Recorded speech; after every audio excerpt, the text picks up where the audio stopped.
This is Lois Whaley for Women Today and Yesterday.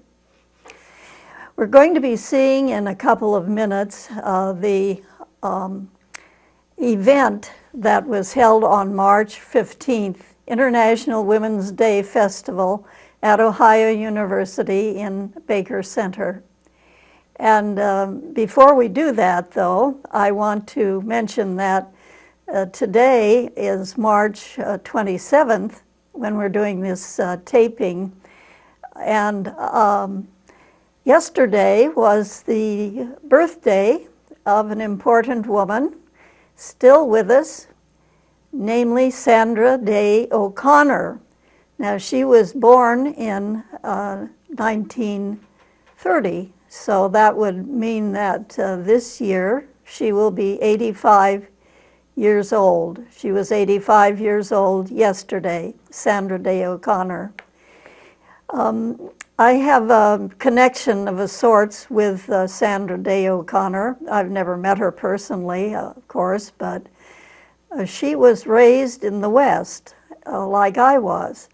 I was born in New York City, on Sutton Place, just north of where the United Nations complex is today. But she was born in El Paso, Texas, which is not that far from southern Arizona, near Tucson. And Sandra Day was born on a large ranch in southern Arizona. Well, I should say she was raised on a large ranch in southern Arizona, but she was born in El Paso, Texas, which is not that far away, and where her grandmother lived and where she went to school part of her growing up years. But she came originally from this huge ranch, which was way out in the desert, basically, and far from regular schools or whatever. And then in 1947, I believe it was, she went to Stanford University in California. And I've mentioned several times, I believe, that I'm a graduate of Stanford. I went there in 1948.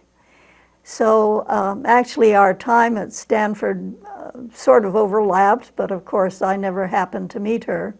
And she went to law school at Stanford as well. Then when she graduated from law school at Stanford, she found that it was quite difficult to get a job. Why?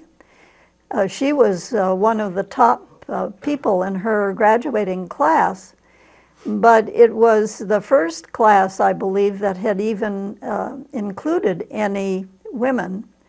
There were, I think, something like 4 women in the law school when Sandra Day went there.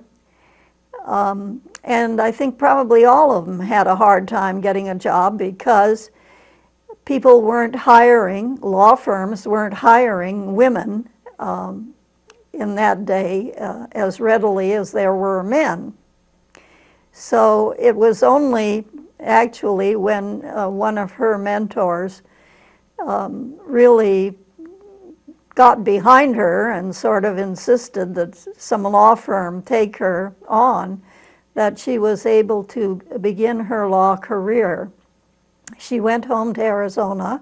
She did marry a fellow classmate, John O'Connor, but she did rise in Arizona. She was eventually a judge on Arizona courts, and she served also, I believe, in the Arizona legislature at one time.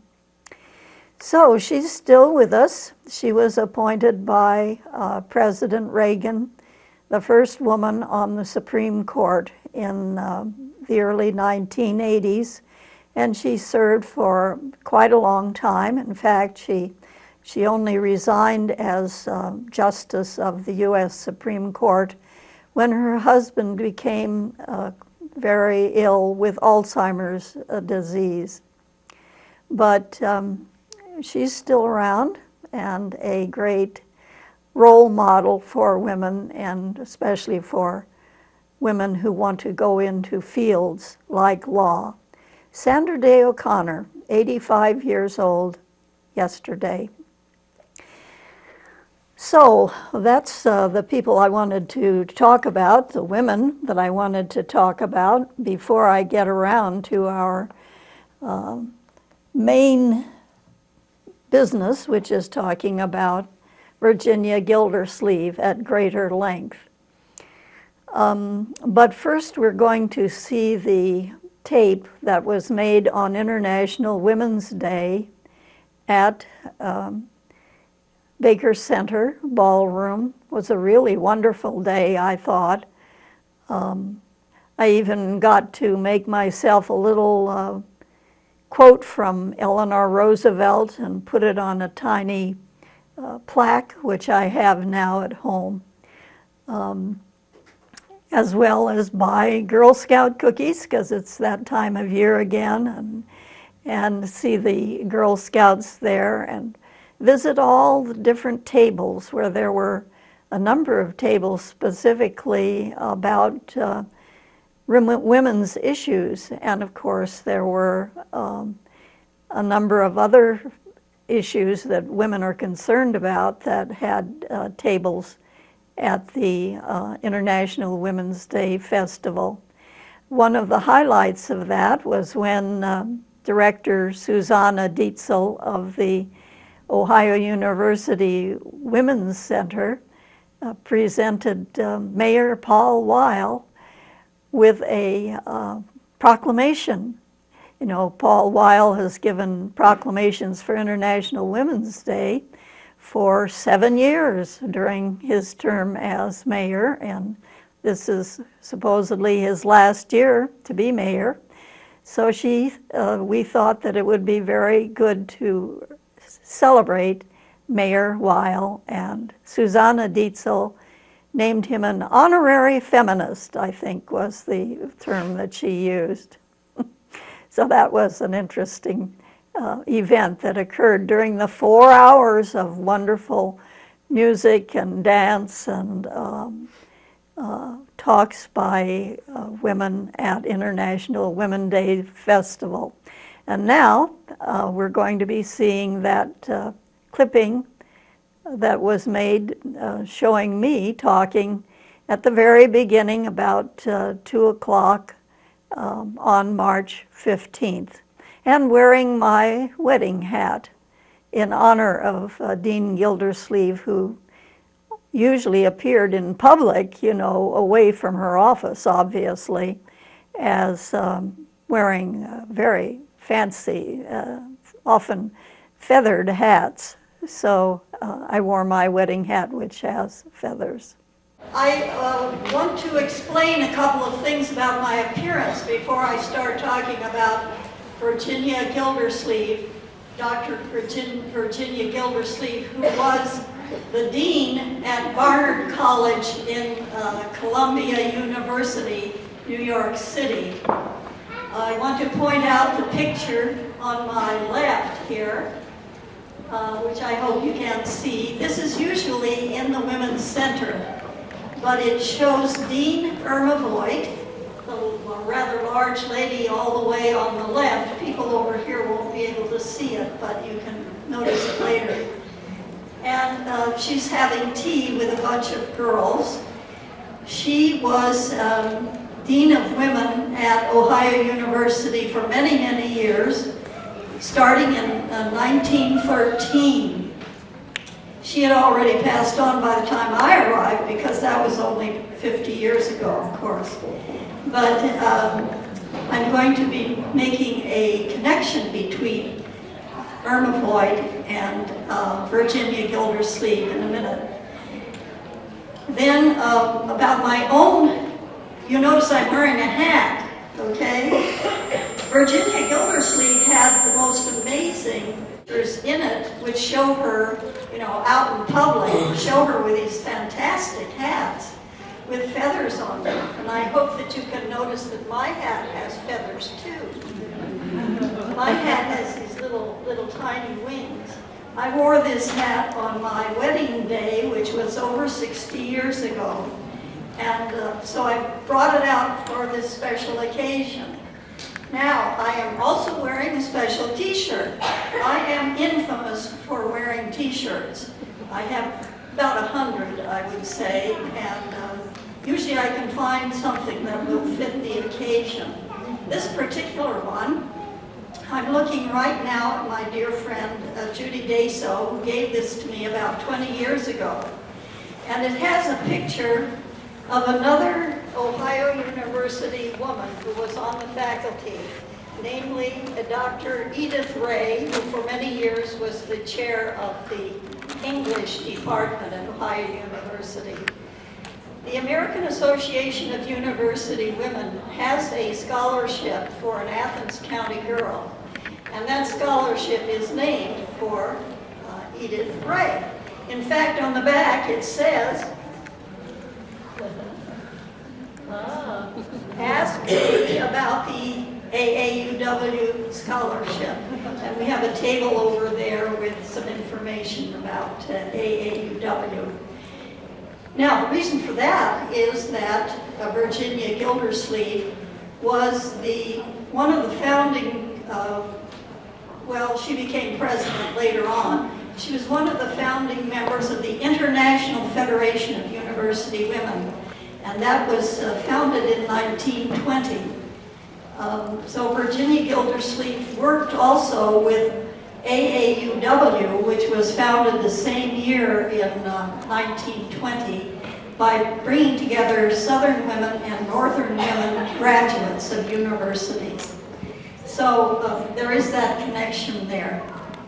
In addition, in our library, at Alden Library, up on the 5th floor, in the archives room, there is a special exhibit this year marking the 200th anniversary of the first commencement at Ohio University, because that was in 1815. And how many graduates were there? Does anyone know?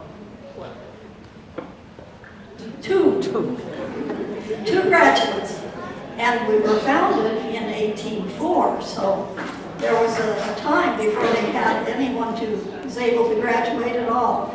But one reason I'm pointing that out in particular is that there is a nice picture of Dean Boyd, and there are pictures of the 1 week of observance that they put on in 1915 of pageants celebrating the first commencement at Ohio University. So I hope that a number of you will stop by 5th floor of Alden Library and see that wonderful exhibit. Well, I better get on to Virginia Gildersleeve, hadn't I? Because I'm taking a lot of time here. But why is she remembered?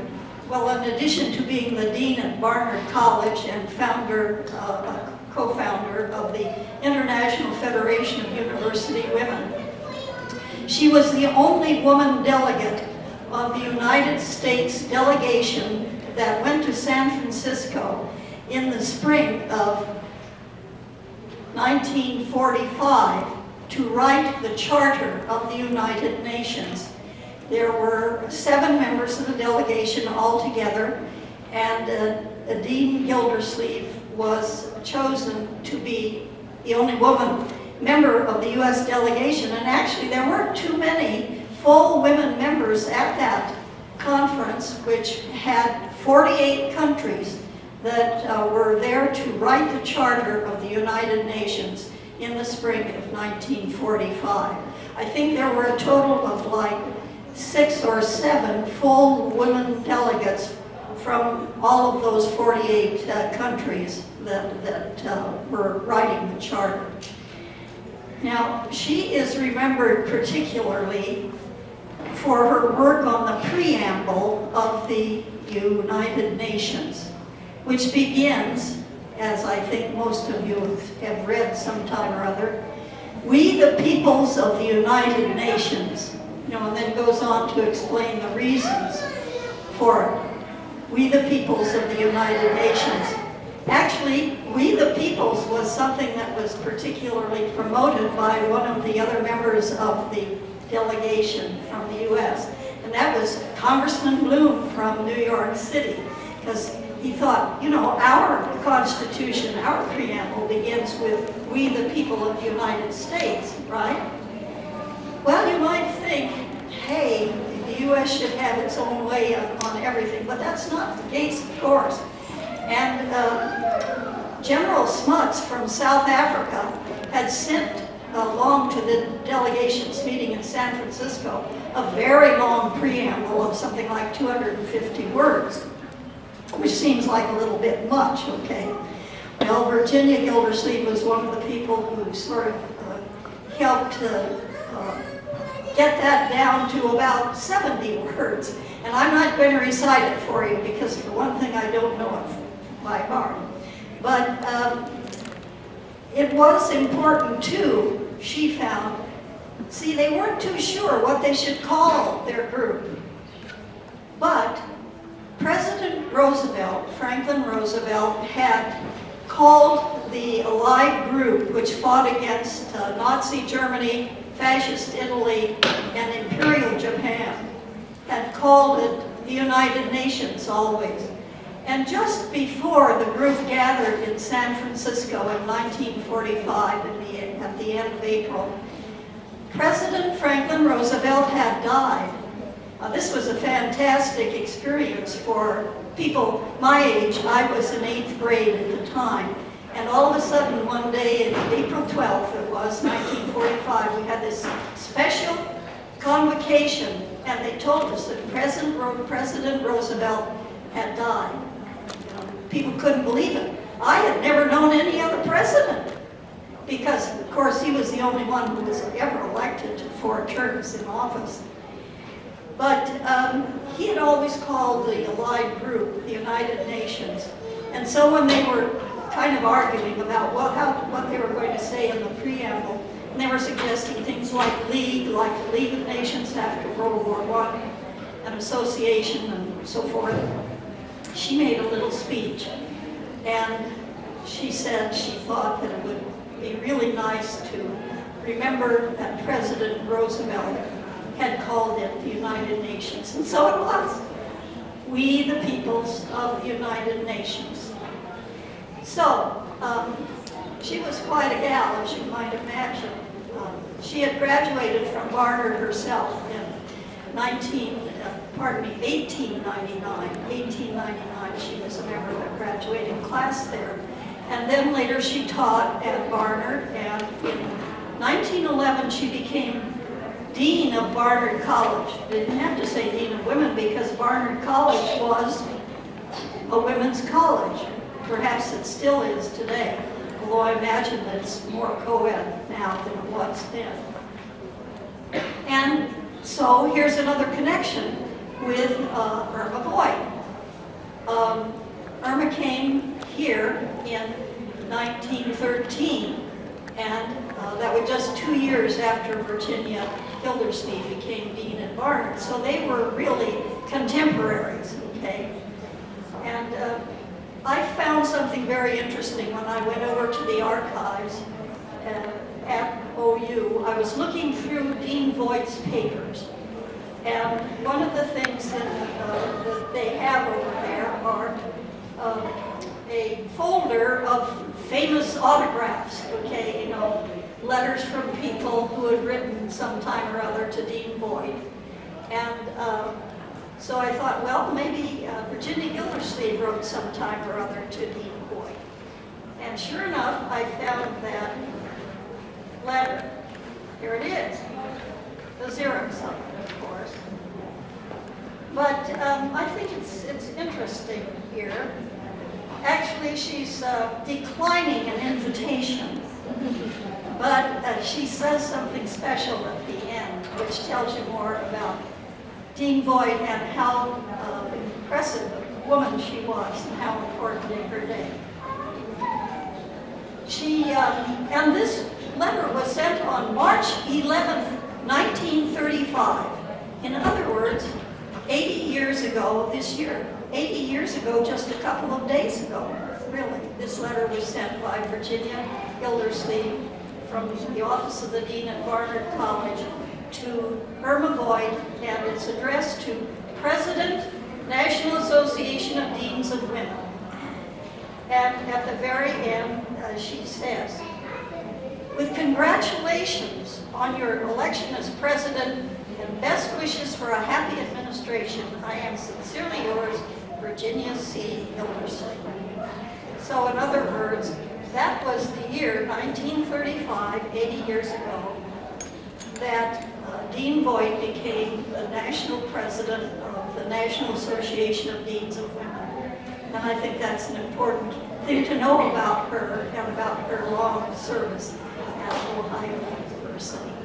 You'll see that there are some other things on display at the exhibit table over there, which has some more information about the American Association of University Women, a couple of brochures from the League of Women Voters, and some pictures of our people from our local branch of AAUW. So, what else should I say about Virginia Gildersleeve? Oh, she went on a special mission to Japan in 1946. She was a member of the education mission that went at the request of General MacArthur to help the Japanese revise their education system, which of course they were going to have to do since they lost the war. And she was studying for 5 years. You know, you might say, well, why the heck did they? Not only did she have these international connections like the International Federation of University Women, but for 5 years she had been with a study group in New York City that was talking about what should be in a charter or governing, you know, the governing part of the new group that would be brought together following World War II in order to try to make sure that there was peace. Peace in our time. We know there are plenty of wars, but peace in our time.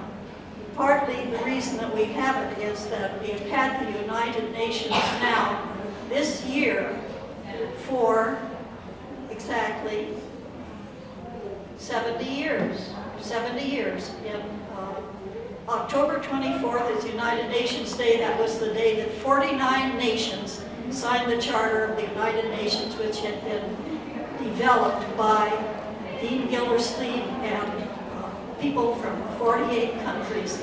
So remember United Nations Day, October 24th. Think of Dean Gildersleeve if you will. Thank you.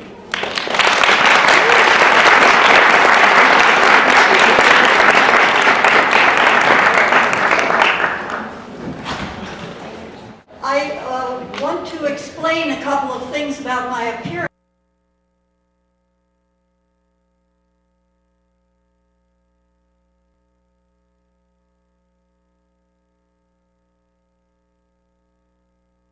Now I want to go on and talk more about Gildersleeve and some of the connections that I've found with her that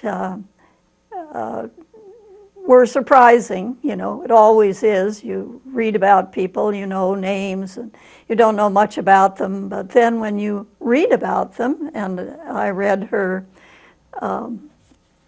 book here, Many a Good Crusade, which is her autobiography. And interestingly enough, this Many a Good Crusade was published in 1954.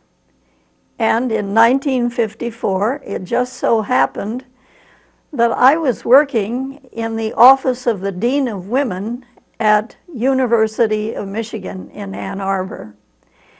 I had gone to New York City after graduating from Stanford in 1951, and I got a job down at 26 Broadway, which was it was an interesting building because for one thing, the office that I was in was Bunker Oil. Bunker Oil has to do with international matters because it's what they call the oil which is used in steamboats. modern day steamboats, SS, whatevers. And that, of course, was before nuclear power began being used to power our large ocean-going vessels and even the submarines. So bunker oil was important. Internationally, there were these places around the world that I would see when I was filing papers at Cecconi Vacuum Oil Company at 26 Broadway. Places with names like Ras Tanura and Aden and other spots around the world where Cecconi Vacuum made available bunker oil for United States ships, and of course, for that matter, anyone who had a vessel that needed oil in it to keep it running, of which many are, have flags, fly under flags that are small countries, like Liberia is one that has a number of actually, the firm, I think, is registered in that country, and so that's why the vessel has the flag of that country on it. But all the way around the world, these many places where bunker oil is needed to keep ships going, or at least it was in 1951 when I first got my job at Cecconi Vacuum Oil. And we were right up on the top floor, which was, I think, maybe 26th floor. At least it was the very top floor. We had a wonderful view all the way around.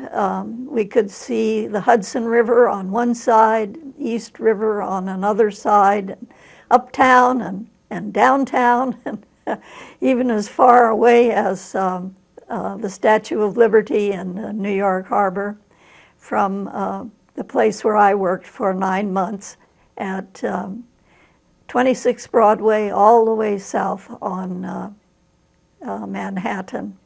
And we'll be seeing a picture of Manhattan during this talk as well. I'm wondering if that's going to be able to be shown now, the map of Manhattan. Yes. Well, there I'm showing two places. That's the birthplace of Virginia Gildersleeve on West 59th Street, I think it was. And the first picture where I had my finger pointing there, that is where I was born. I was born on Sutton Place, and that was about 57th Street, uptown, on the East River. Well, I shouldn't say I was born there. Actually, I was born in a hospital in southern part of Manhattan, but that's where I lived for the first 9 months of my life, Sutton Place, and just really very close to where Virginia Gildersleeve was born, right across town, near where Radio City is today. Of course, she was born there in 1879, I believe it was, so it was long before there was any Radio City or Museum of Modern Art or any of those famous places to visit today in New York City. Now here I'm pointing to approximately where I was working at 26 Broadway, just where Broadway begins. And Broadway, goes all the way uptown. It goes to the, it goes over toward the Hudson River as Manhattan is going north, and finally it goes on the other side of Central Park and all the way up near Columbia University and Barnard College, where Dean Gildersleeve worked for many years. So there's a picture of Manhattan.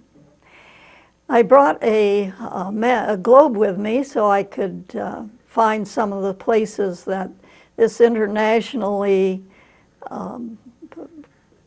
she was very international, was Virginia Gildersleeve in her thinking and in the things that she did in her lifetime. But right now, I guess we don't need to look at the globe so much. But let me begin with her background. Her mother was born in Alabama, and she was from a French Huguenot family that had actually lived up near New York City on Staten Island when the first of the Crocherons came to the New World. They may have even been in the first boat, I'm not sure, because the first Dutch boat that landed in New York City happened to be loaded with French Huguenots. Those were the Protestants from France who had to move out of France during the religious wars because, of course, the Catholic Church was very much the majority church in France, although there were these Protestant groups that lived in different parts of France. And I have French Huguenot background myself. My ancestor was Louis Dubois, and interestingly enough, nowadays I find that people don't know how to spell the name Lois, which is my name. My name is Lois, but it's very close to Louis, you know, L-O-U-I-S. And in fact, I have just discovered that I'm going to be on a panel and I'm being advertised as Louis Whaley, Louis Whaley.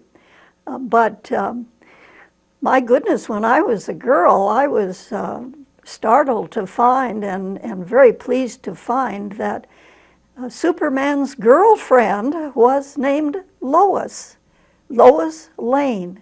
And apparently poor Lois has fallen out of history. We remember Superman, of course, but people have forgotten that his girlfriend was Lois Lane, not Louis Lane or Louis Lane. Anyhow, I do want to emphasize that my name is Lois, but I have ancestry which was Huguenot, just like Virginia Cocheron on her mother's side. Cocheron was her mother's maiden name, and that's her middle name.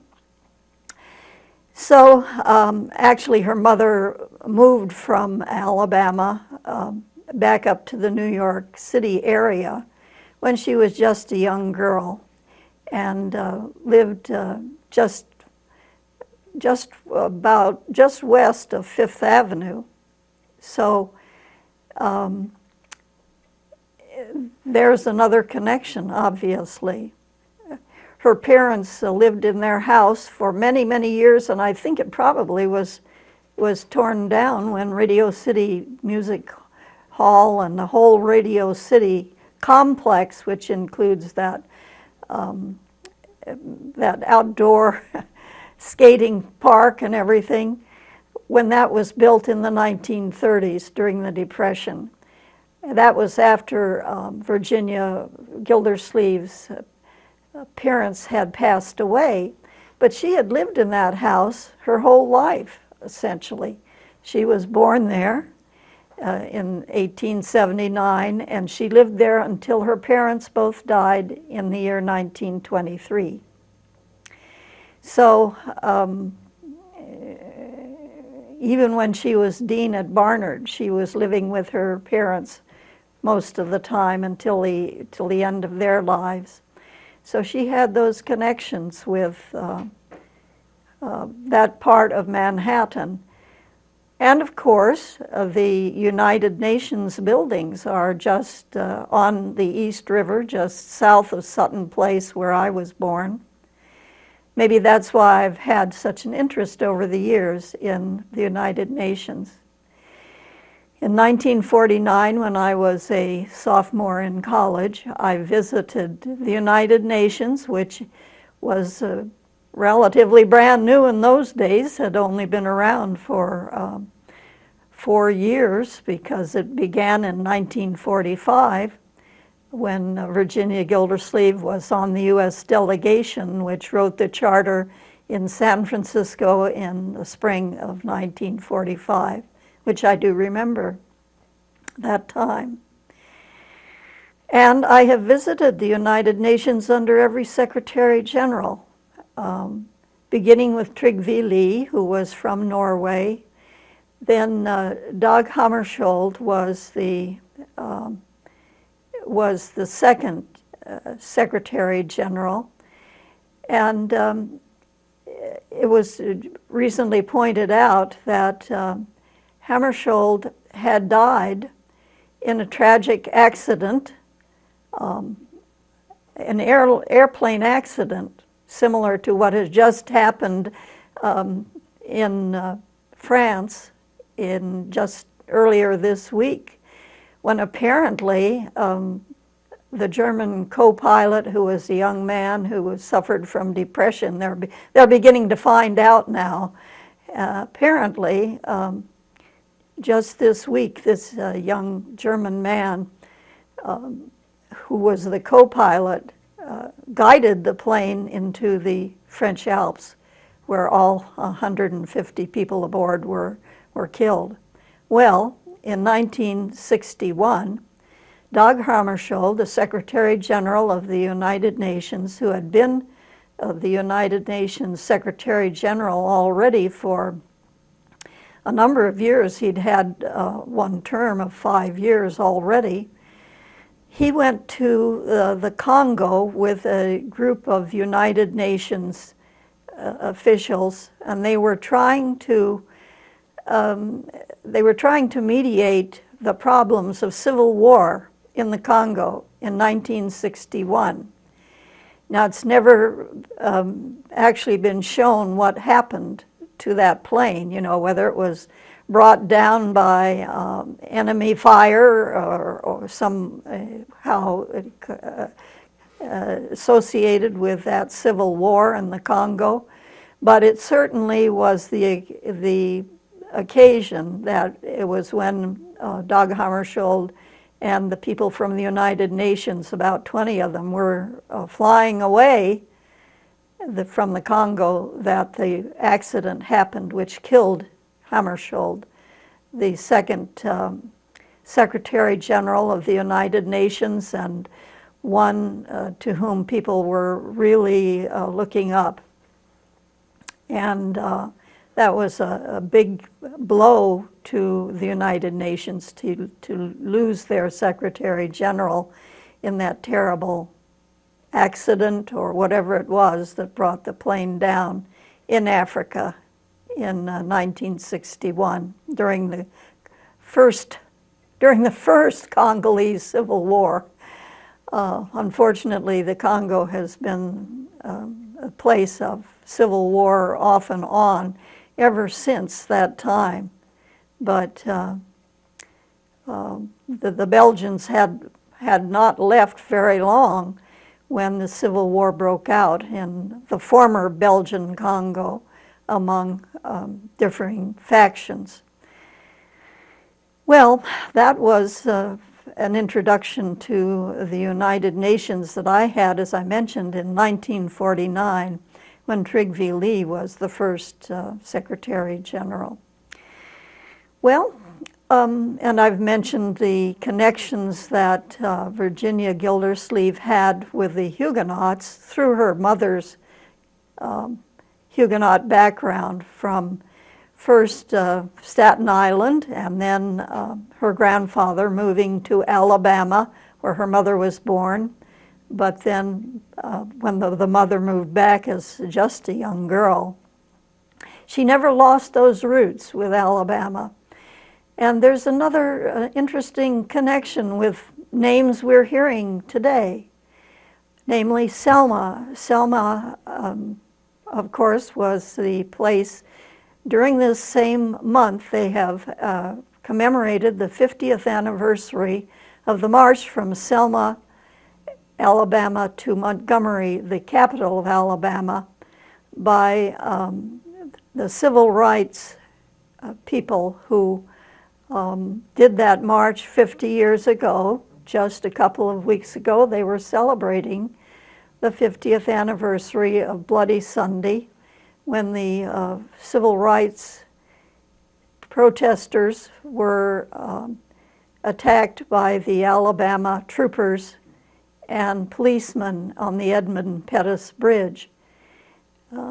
And Selma was fairly close to where Virginia Gildersleeve's mother was raised.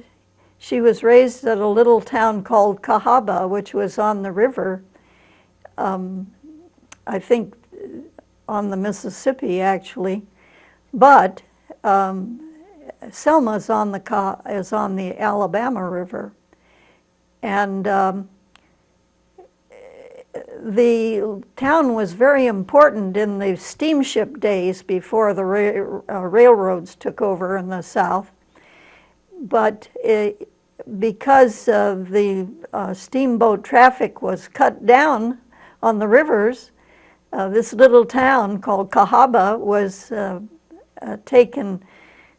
became a ghost town, in fact. And in fact, the house that her mother had been born in was torn down and rebuilt in Selma, Alabama, which wasn't too far away from this place where Virginia Cocheron Gildersleeve's mother was born. Well, she had these connections with France, which continued, because when she was active with the International Federation of University Women, one of the places that they had a headquarters was in Paris. And so she often visited during the 1920s and 30s in Paris at the International Federation of University Women headquarters there. And she also, being proud of her French roots through the French Huguenots, was active in France in other ways. And eventually she was even awarded, Virginia Gildersleeve that is, the French Legion of Honor, which is a big honor for any person who would receive such a tribute from the French government. So that was a part of her international interests. Here in France, way up here, yeah, there's Spain, there's France. Notice how far north it is.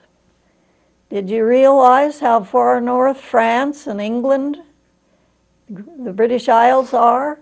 How far north they are? If you go directly to the west, you hit northern, not northern Canada, but you definitely hit Canada, Newfoundland here. Yeah. Why is it that it's a place that is warm enough to live in, the British Isles? Why? Because of the current, the Gulf Stream that goes up and crosses the North Atlantic here and makes Northern Europe even a habitable place where people can live. Without the Gulf Stream, who knows? And there are people who are warning us now that this climate change that we hear so much about might even change the currents that run in the Atlantic Ocean. We have a cold current that comes down here from Labrador, near our shores, but the warm Gulf Stream goes north and crosses the North Atlantic. I crossed the North Atlantic on a steamship, in 1956. It was a very interesting trip. Of course, it takes about a week on a big ocean liner. But back in the day, that all our ancestors who came from Northern Europe, at any rate, crossed the Atlantic. It was a long, long trip, several months long, really tough you know, back in the day of the sailing ship, when the earliest people from Northern Europe settled the east coast of the United States. They had a really long and tough trip to get there, not to mention all the poor slaves who were brought from Africa across. They didn't have the problem of they had a farther trip to take, and there they were, manacled and so on. One of the things of interest that Virginia Gildersleeve did during her long tenure as Barnard Dean, and her international connections that she had, one of the things that she did was to work to help establish the Waves, who were the women seamen of the Second World War. She was asked to chair a committee which was made recommendations for how to set up the Waves. And in fact, it was a Barnard colleague of hers, a younger woman who was on the staff of Barnard College, who invented the name Waves, the American women seamen of the Second World War. She had been tasked to find something, some kind of catchy name to name the people. This was Elizabeth Reynard, who worked at Barnard College and was a student there under Dean Gildersleeve from 1918 to 22, and then later was on the faculty at Barnard College for a number of years. She knew it had to have W in it for women and V for volunteer, because the professional sailors weren't about to be in favor of any kind of draft of women into the Navy. And she thought, and then she thought, what about Waves? A women's auxiliary, volunteer, emergency, seaman. And that became Waves, the popular name for the women. And one of the training grounds for the Waves was set up in New York City, in the Bronx, at Hunter College. And it was called the USS Hunter officially, but it was on land, and it had been a part of Hunter College until World War II, when the number of people going to college went down even among the women, and so this Bronx place was utilized to train the, at first they were training women to train other women, you know, to help out as members of the U.S. Navy under the Waves in the Bronx at USS Hunter. And Dean Gildersleeve often visited there during the Second World War as the chairman of the advisory committee to the Waves, and to see her friend Elizabeth Reynard, whom she later, she and Reynard's elderly mother all lived together in Westchester County, north of New York City, during the late 1940s, after Dean Gildersleeve had retired from Barnard College, of which she was dean from 1911 to 1947. So there's another connection, and I want to mention again a connection that I personally had with the U.S. Navy during the Second World War when I was a young girl. There was in fact, the only naval ammunition depot in the U.S. during the Second World War, at least the major one, was located in Nevada, not very far from where I was living. It was in Hawthorne, Nevada, which is on Walker Lake, and in the shadow of a huge mountain called Mount Grant. And I lived in Hawthorne, or Babbitt, which was the area that was built up to house the thousands of people who came to Hawthorne, Nevada, and to Babbitt to work in the Naval Ammunition Depot.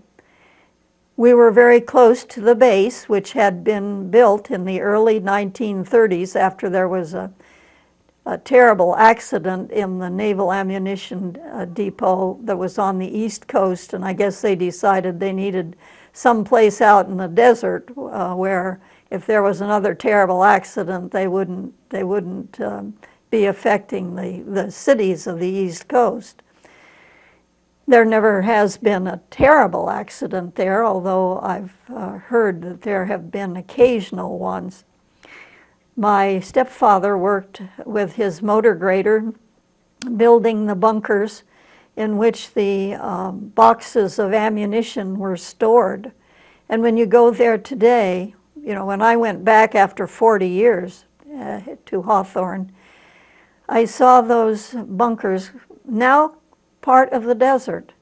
They, of course, had been covered over with, they were dug out partially, and then they were, the place built to store the ammunition. Then they were covered over with soil, you know, from nearby. And now sagebrush grows over those bunkers. Just looks like, you know, kind of a strange look. Here are all these little bumps, fairly big bumps, but from a distance you see these little bumps covered with sagebrush. Well, that's where the ammunition was stored, and the bunkers didn't look like that when I was a girl, obviously.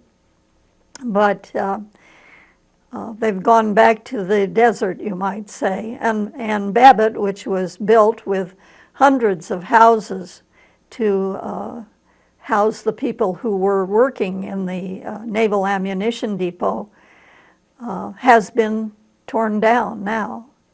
The last of it was torn down. But I lived in Babbitt for 3 years, actually, while my mother was at first working for the Naval Ammunition Depot Employment Service, and then when she, at age almost 40, became pregnant with my half-brother, she lost that job. Obviously, she was in no state to continue with the job with the new baby and so on.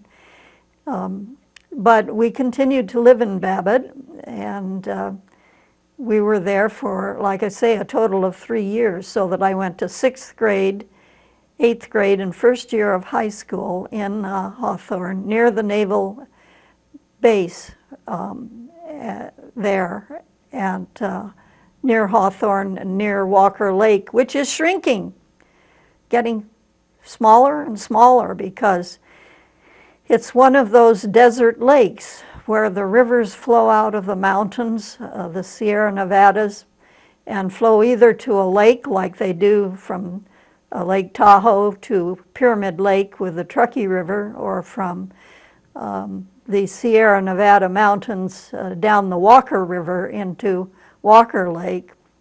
But more water is being taken out for irrigation purposes, and Walker Lake has been shrinking for years. In fact, you can see the old coastline, so to speak, up the hills near the lake, just because of the way that water is precious. Water is so important to life, and we need water. We need clean water, and water is needed for irrigation purposes and as well as for drinking and sanitation. So